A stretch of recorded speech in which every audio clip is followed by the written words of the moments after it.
Hello, everybody, and welcome to this week's episode of House of League. I'm James Smales. I'm joined, as always, by our trusty All Out Rugby League editor, Matt Shaw. On a day off. On his day off. He might mention it once or twice. And Josh is back from days off. From his latest holiday. I was going to say, we've got someone who turns up on his day off and someone who books days off so he doesn't come on the podcast. Well, I've heard rumours that the listeners wanted me back, so I thought I'd best make an effort. I think you'll find that we might have even had our most highest viewed show last week, and you without me. Word got out that you were not on it, and people were just flooding. Someone described this to me in the recent weeks as anti-therapy, and I understand that. Yeah, anti-therapy. Anti-therapy. Yeah. Is that a compliment? No, the opposite. My favourite comment was the one saying, tuning in to see what's the latest at Weight Watchers this week, which actually offended Matt, who's lost a bit of weight. There was then something on the prediction show about eating too many burgers and pies, and I've actually come off the burgers and the pies, and that's why I've lost a bit of weight. And I've still been told that I'm like, whatever. It is and I haven't. I just don't care what people think. So we're moving on. Let's talk Rugby League. That's what we're here for. After all, this is a Rugby League show. I know we do throw some nonsense in, but quite a bit to go at this week. Want to touch on, since we recorded last week, Steve McNamara leaving Catalans Dragons, being linked with Leeds, what's going on there. We did discuss it a little bit. We've got a name to throw in the hat. What's going on at Warrington, that full Zane Musgrove situation, hearing a few things. Maybe it's not a happy camp there. But where I'm going to start with was you got a little Jolly Boys day out in the capital last week, which was quite funny because we'd forgotten about it until the actual day of it. Literally the day coming before. up, and was like, I was supposed to be in London. No, you went to London. They had a bit of an announcement. Gary Hetherington was down there, assembled the great and the good and yourself to go through his plans for the future of London Rugby League. There's been a lot of speculation of the Aussies getting involved and where they're going to go. Just fill in everybody a little bit around that. But what I really want to get stuck into is the impact that will have on Super League moving forward. But first, what was Gary saying about his plans for London? Well, Gary outlined a general vision to basically make London a better club. I'll be honest, did we learn a lot? No. We didn't. We didn't learn a great deal. A lot of it we've heard before as well. A lot of it we've heard before. A lot of it's been widely reported in the press and confirmed. So we didn't learn a lot about the Broncos. I will say I thought it was positive all the same. I think one of my criticisms of London over the years is London Broncos have felt like a team, not a club. They've been a decent team at times, haven't they? But I've never really felt it's built on anything. I think what Gary outlined there was a club and a vision to make the club stronger, which will therefore provide better opportunities for the team moving forward. So that was good. I don't want to say it was a waste of time or anything like that, because it wasn't. What was interesting, the most interesting take I got from it was Gary said that he felt London could be in Super League next year, which caught my attention because I thought, how is that possible? And so I asked him, and he said this on the record. You can go read about it on All Out Rugby League. He said that he thinks Super League could be 14 teams next year. Now, this has been doing the rounds. We've got the strategic review, haven't we? And when things like this happen, everyone wants to have their own say. There's been owners' meetings where everyone has their own say. And there are a lot of people who want 14 teams. And when I say all people want 14 teams, I would say the vast majority of people want 14 teams. However, crucially, there are some people that do not think it's realistic and some that do. Everyone can see that 14 teams gets rid of loop fixtures, a more balanced competition, all these things, less repeatability in your fixtures, da-da-da. It's ideal. Ideal. When you've got 14 competitive, well-run clubs. When you've got enough money to fund 14 clubs. Yeah. And when you've got a big enough player pool to source 14 good teams. Yeah. Let's not forget we're currently talking about improving the quotas because they're all saying the player pool isn't big enough. So, yes, everyone wants 14, but not everyone thinks we're ready to be at 14, which I would agree with, to be honest. Gary seems to be very firmly in the group of 14 teams should happen. He's not alone in that. There are others within Super League who think the same now. I don't think there's a chance it will go through. though, if I'm honest. Let's just play a little bit of fantasy rugby league here. Let's say it gets proved there's 14 teams. Who are the extra teams that are making up? And this is where this is where people are going to roll their eyes because because let's factor in. We've said on this podcast last week, possibly maybe the week before, we don't expect Salford to be in Super League next year. No, because there's just no way they make it in under IMG's gradings unless IMG get kicked out in the next few months and we start again. So who you're bringing 3 up? Yeah. Well, it'd be all under the IMG grading, so it'd be the next. I think was it Toulouse and York were then the next 2. Toulouse, London, and York. So Bradford will. I'd be very surprised if Bradford don't shoot above York this time because they held back a lot of things that they could have got. They could have got a better IMG score than they wanted last year, but they didn't record everything ready for a bigger jump this time. But York in a cup final. Yeah, but it's even if they win it, it's not it's not 0.1 bonus point. Right, okay. It's not pretty insignificant. Going to make much difference. Fair enough. So I would have thought it'd be Toulouse because I think it's hard for Toulouse to really, really improve the score on where they're at right now. I think Bradford have quite a bit of scope, and I think London have a bit of scope, a lot of scope if they can get things right. So they would be the 3. Now people are going to go, well, so who's pushing for 14? And it does seem that a lot of people think Gary Hetherington, Nigel Wood seems to be in favour of 14 teams, and he's obviously got his associations with Bradford. You can see where this goes. The other thing that's put to me a lot is, and this comes out, the owners' meetings and so on, the people who want 14, when they ask how they fund it says, don't give funding to the French clubs. You can't do that. I'm sorry. You just can't do. Well, they won't be able to run. So, we've already got Catalans playing effectively with one hand tied behind the back and financially majorly impacted. They still get the central. They still get the central funding. If you take that off them as well, it's another £1 million or whatever. Well, they just can't do it. They don't exist. So listen, I don't think 14 happens. I don't think 14 happens. But it's interesting that there is very clearly I won't say a battle, but there's definitely debating going on about where to go. But we've clearly got a divide there. Josh, bring you in on this when what Matt's saying there about bringing 14 teams, which would effectively promote Toulouse. So you got 2 French clubs there. So clearly there's people that are happy with that. We know for a fact that there's the brigade that think, well, Catalan shouldn't be in Super League. There's clear divisions. Whether this materialises or not, we've got 2 clearly divided camps here about which is the best way to go for Super League. Absolutely, and when there's already debate about Catalans Dragons, if you bring Toulouse in, and then you are the pot of money is then being spread out, isn't it, between 2 more teams? I mean, that'll be the biggest factor. The club's already involved in Super League. Are they going to want to have a small central funding so they can share it between an expanded league? And when there's already talks of Catalans Dragons, then you take into account that Toulouse will be one of them, and the talk of the French clubs. It would be hard to see. I think I'd have to agree with Matt that it would be hard to see. On London Broncos, it's another 5-year strategy, isn't it? We see it quite a lot, and it's hard to get excited about a 5-year strategy. But that included, I think it was a rebranding from next year, reintroducing the academy. Obviously, we've seen a couple like Kai Paul and Mike McMeekin have come through London Academy, so that's quite exciting. But it's hard to be excited on paper about 5-year strategies because we see it all the time. It's all about what we'll actually see unfold in the coming years. I disagree with you on that. On this instance, I was impressed with what they've got lined up. I think they've got the ducks in a row. I think they know what they're doing. Gary Hetherington is a fantastic administrator. There's no one who can deny that. I think they've got a good plan, a good business plan in place to really take the Broncos to another level. It was at Australian House. There's a big push to get the Aussie expats in. Yeah. I think the plan is right. I genuinely came away thinking I'm hopeful for the Broncos. And do you feel that we can finally tap into a supporter base down there? There's been a good core loyal following of the Broncos for some time now, but not of a significant number.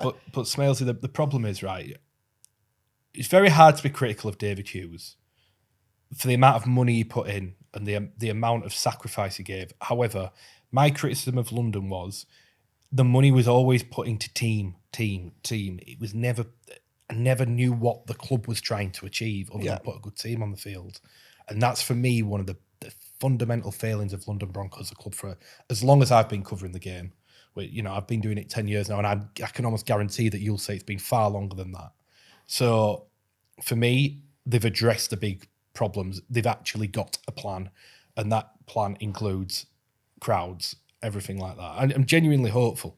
Securing the stadium as well, always a big one, because obviously we've seen, as you said, across 10 years, they must have played at multiple stadiums. They've confirmed that they'll remain at AFC Wimbledon next year.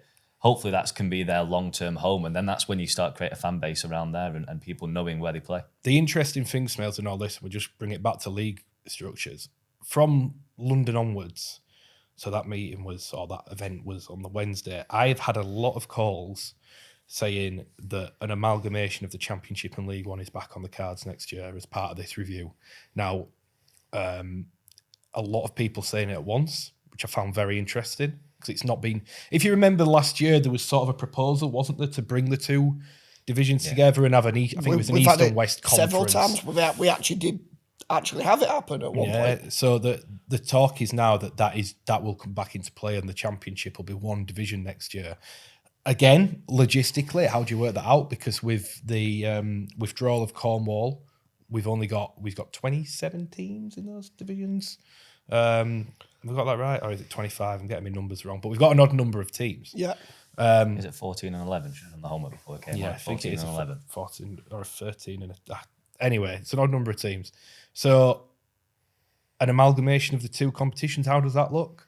But made a few calls over the weekend, and people seem to think that's the direction of travel next year. I have no idea how that looks. In terms you can get away with it. There's lots of competitions around the world that you can do it with bye rounds. You absolutely can do it. But my question is, what does that? If that's to be the case, it needs to be introduced quick. And then what does that mean for the Super 8s this year that we've got in the Championship with the top of League One and bottom of Championship? Because that would essentially render the whole thing pointless. What does it mean? They pushed to bring that back. So what does it mean for the competitiveness of the division as well? We talk about gulfs in sport, but it looks like that top end of the Championship, just to the bottom end of the Championship, there's a little bit of a gap. But then when you get into the lower end of what is League One now, that's and the finances and part-time players, and we're talking about a big gulf there. Loads to it. There's loads to iron out there. But it's interesting. There's a lot of moving parts at the minute on the league restructure front. You would fear for the likes of Newcastle Thunder and those at the bottom of League One who are really struggling when they come up against some of the Championship big hitters in that restructure. But I wouldn't be against it. Well, it's rugby league. We haven't had a competition restructure for a minute, so would you want? It's so boring, isn't it? This is the thing, right? The amount of conversations I have about league structures, and I make the same point all the time, and this is why it drives me crazy that we keep meddling with things. You could throw any league structure at me you want, Smales, and I would say, this is a good thing about it, this is a bad thing about it. Everything that we've ever done, and you can go into minor details of 16 playoffs, 14 playoffs, the Super 8s, licensing, grading, whatever you want. There are good things and there are bad things. The reality is, the league restructure, or whatever the league structure is not the holy grail. It's not the panacea that will fix everything in rugby league. No. But we've got this obsession with thinking that it is, and time again, it's proved it's not. Well, I think one of the big things, and maybe we can do an episode and talk to people that know a bit more than us, but is participation levels, and we've got to really address that. Participation is fundamentally the key to everything, everything. And that's pretty much as bad as I think. I'm got no figures to pluck out the air here, but I get the sense it's down. The men's is down. The figures are, we're going to say masked, but not masked because it is good. The women's participation has flown up, which is fantastic. The men's is down. So I think overall participation is technically up in rugby league. Yeah, that's when you can massage the figures. But the men's game is down. But participation is key for everybody, because what people forget is if people are participating in rugby league, they're interested in rugby league. If they're not, they're probably not interested in rugby league. Yeah. And I always say this: if participation were 30% up, I think your issues all eventually over the course of every topic decrease by 30%. Yeah. We've got to get participation up. That I know it's really boring and people don't like talking about it because it's not sexy, is it? However, that is absolutely rugby league's biggest issue. That was one of NRL's key successes as well. At the end of last year, it boasted its most successful year ever, and that was how high and how improved in participation levels were. And obviously we've seen that the heights, the giants that the NRL are. Sorry, I'm laughing because I know what I was going to say. I was just going to come off the back of you and say, speaking of things that are not sexy, Josh, let me come to you. And in my head, I started laughing before I'd even said it. It's really not that funny, but Well done, no, you. Josh, let me come to you because I want to talk about the club that you said are going to be the one to watch this season. And at the minute, they're the one to watch. Yeah, absolutely regretting that. Because currently, aren't I? we're all looking to see what happens to Catalans Dragons next. Not long after recording the episode last week, and we did say he was under, real trouble there. Steve McNamara lost his position at the club. We're waiting to see what goes on next there. We're waiting to see what goes on with Steve McNamara next. What do you make of it? Do you think it was the right decision in terms of Steve? We're talking about a coach that's taken them to, new heights. They've had some success in the past in terms of reaching playoffs and things, but, 2 grand finals, they've won a Challenge Cup final, regularly in that playoff mix before last season. Was it the right decision? Yeah. Well, at the start of the year when I made that prediction, you look at the roster and you looked at the recruitment, and it was the biggest eye-catching of the season, wasn't it? And you thought they had brought in some mega players, some superstars from both Super League and NRL. Well, you've clearly thought that. Well, I did, yeah. I just thought this could be the year for Dragons to entertain, and they just haven't, have they? And as you rightly say, Steve McNamara has done a great job. The longest-serving Super League coach, first ever Challenge Cup that they won, as you say, 2 Super League grand finals. But I think that the time was right, but now they need to get the next plan in place. By the sounds of it, Joel Tompkins, who obviously his first game in charge as interim, was against his former club and he didn't have the answers against the reigning champions. That the next person has to come in and make a really big impact, because it just doesn't seem to be going right off the field. I mean, they boasted the biggest crowd. I think they were the only club to have more than 10,000. So that's there.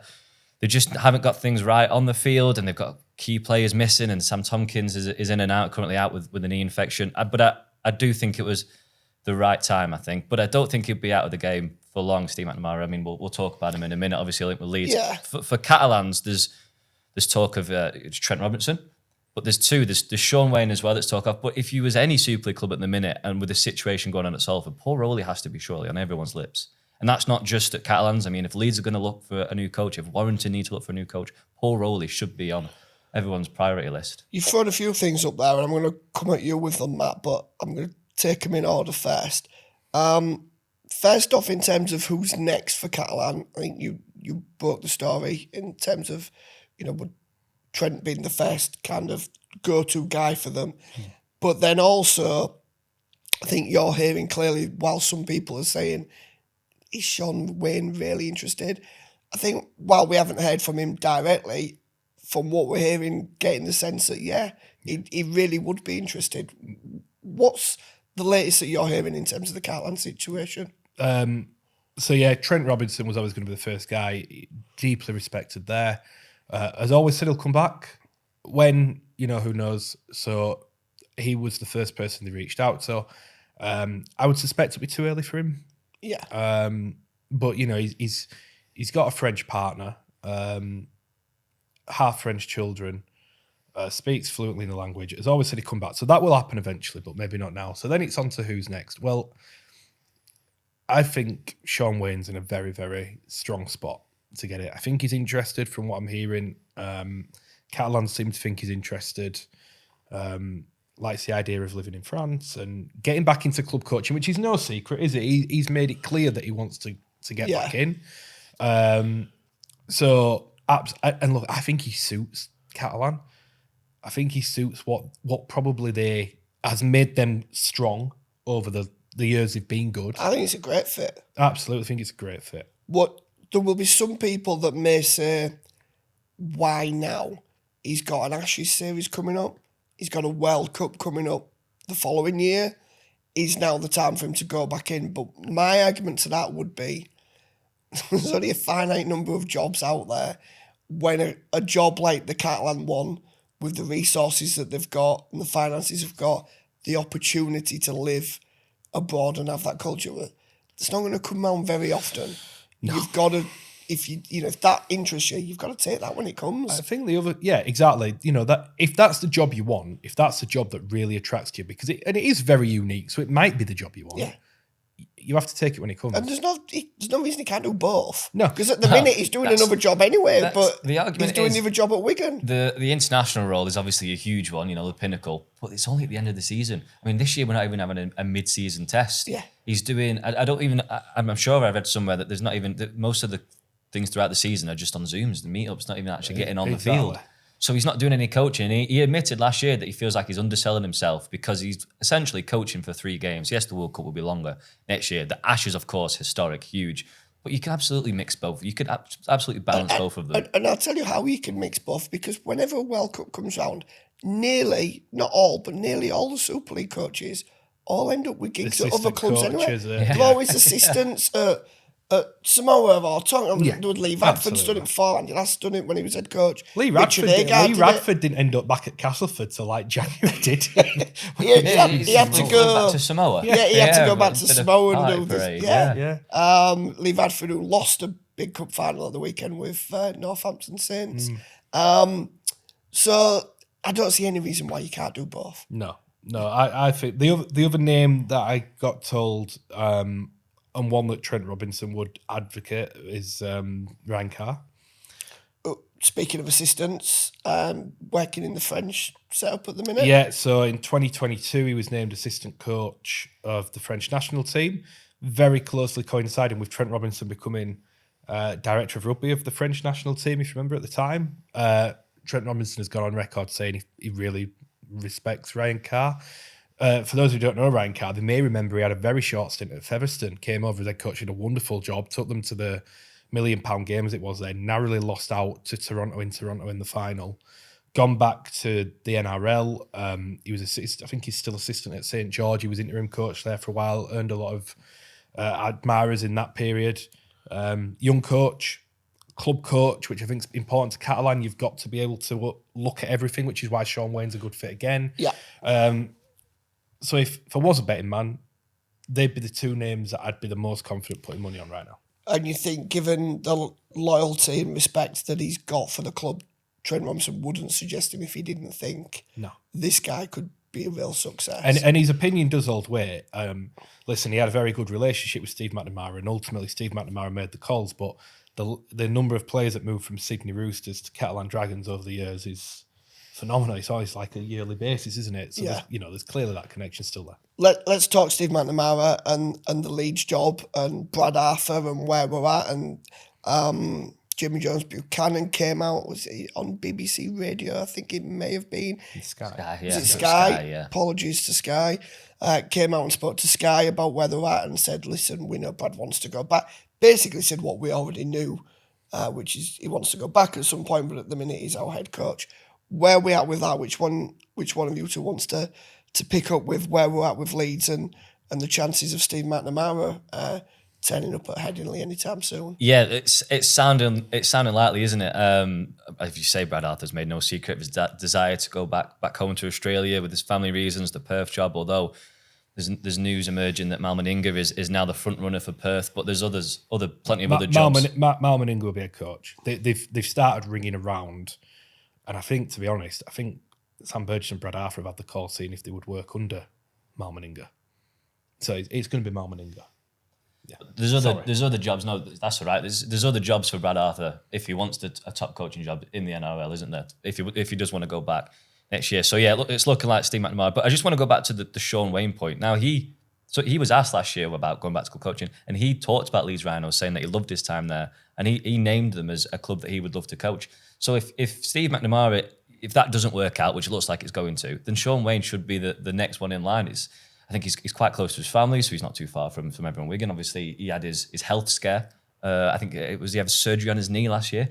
So that might impact any opportunity in France because he'd have to fly quite a lot. I don't know how that would work out. Leeds is not too far, is it, from Wigan? So if the Steve McNamara one doesn't work out, Leeds' next one should be Shaun Wane, in my opinion. I get the sense that Wayne would rather have Catalan than Leeds. I think just being abroad and that experience, I think. But if you was Leeds, you should be chasing him. Leeds, definitely, yeah. If not Steve McNamara, which sounds like the number one. Steve McNamara will be head coach if Brad Arthur isn't. And I don't think Brad Arthur will be. And listen, if I was Leeds, even if Brad Arthur now decided he wanted to stay, I wouldn't keep him. And that's nothing to do with the job he's done, because he's done a very, very good job. But you can't go year to year wondering whether your coach is going to leave. No. Absolutely. It just doesn't work. It doesn't work. I know he's done great, and he has. It absolutely has.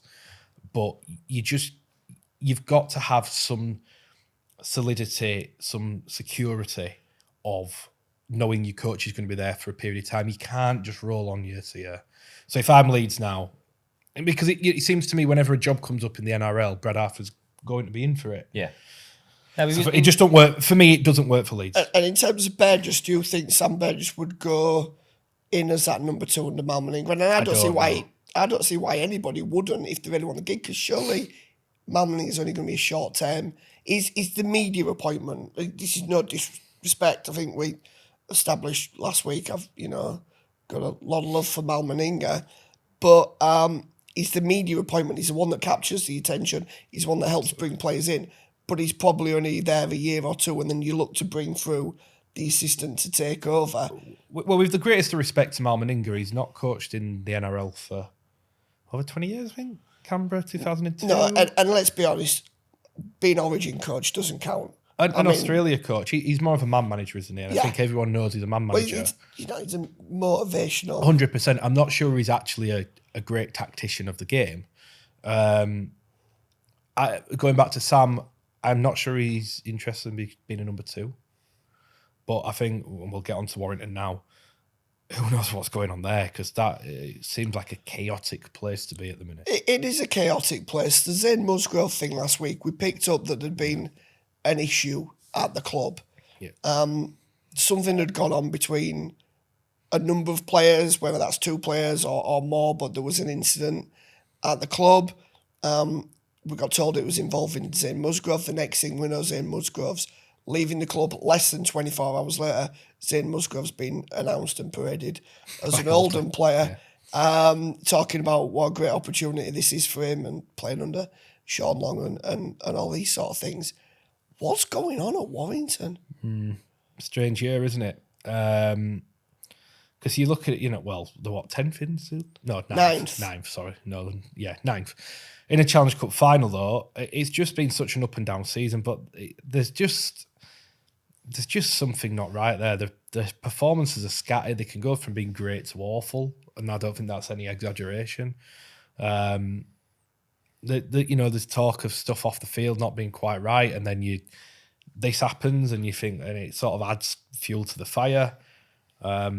It just seems like a chaotic place. I think chaotic's the right word. The Challenge Cup final is a bit like Tottenham, isn't it? Because without that, everyone's then saying you're having a terrible season. Yeah. So it's exactly like the Tottenham situation. On Musgrove, I think Warrington's biggest flaw, in fact, it's not even I think, it's no secret, is it? Warrington's biggest flaw is their recruitment. It's not been as good as their competition in recent seasons. No. They've lots of ins and outs and contracts being cut short. I mean, we had the whole Josh Maguire just a couple of seasons ago with his 2 long bans, and then he was cut short. And Zane Musgrove this year, who just didn't make an impact really this year. I mean, he was kind of like improving in his performances, but their recruitment is nothing compared to the likes of their competition, the Hull KR and the Wiggins, who they want to be competing with at the top, which they're not. You can see in the league position. There's a little bit of context to it. Their overseas recruitment hasn't been good enough. Yes. Agreed. They don't go as big on overseas players as other clubs do. If you recall, if you go back, and this is a big credit I always give Sam Burgess, he put a lot of faith in young players, and the club wants to push through their homegrown.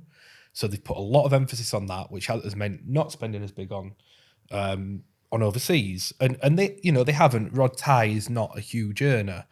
Even Zane Musgrove wasn't a huge earner. Dan Russell, not a big. They don't put loads of their salary cap space into all their overseas players. Matt Duffy, yes, spine player, but you know, a lot of their and Paul Vaughan's on decent money, but some of their spots they keep on for a lesser, not the big money. You know, it goes on George Williams and Danny Walker and so on and so forth. So there's a bit of context there that I think it would be unfair to compare directly to say Hull KR's overseas recruitment when the Hull KR will spend more money on their overseas players than Warrington will.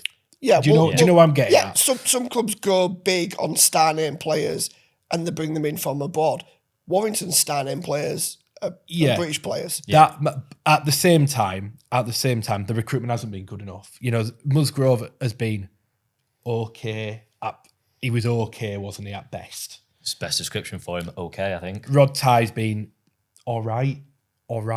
Dan Russell's, I don't see it personally. I don't think. You think he replaced Matty Nicholson? I mean, you know, just not there. So the recruitment hasn't. You know, Leyland hasn't really worked out. There's just been a few that haven't. Even Lachlan Fitzgibbon was brilliant, but the injuries are making it hard for him to get on the field. The recruitment hasn't been great, but a lot of it's going to be like for like. The bit that surprised me was, you know, in terms of salary cap, the signing of Mark Sneed, because that money had been kept aside for another prop, a big name prop. Then they signed Sneed. Don't forget the plan was Hayes and Williams. Leyland was the understudy. So now you've got Sneed, Williams, then Hayes, then Leyland. Yeah. So they've sort of moved the goalposts of where they were going recruitment wise, which I always think's a bit. And now I don't. Much was that? You know, they're in a desperate situation. And now we're in a position where they're looking at Eliel Zakem as a transfer target, and Eliel Zakem, formerly at Castleford, he's not going to be a big earner. So it comes back to they're using the quotas as a more of a budget than the front line prop that they were looking at. Liam Knight is the player they're after in the middle from Hull FC, who would have replaced Musgrove. But again, it's not the big money. The big money essentially went on Sneed. Well, let's see what happens at Warrington. Certainly things to work on and improve on. And from what we're hearing, they're trailing significantly in the Challenge Cup final ticket sales as well, but they were there last year. That's it for this week's episode. We will be back later in the week with our usual predictions episode. For now, from myself and for Josh, thanks for being with us. And above all else, enjoy your rugby league. Take care.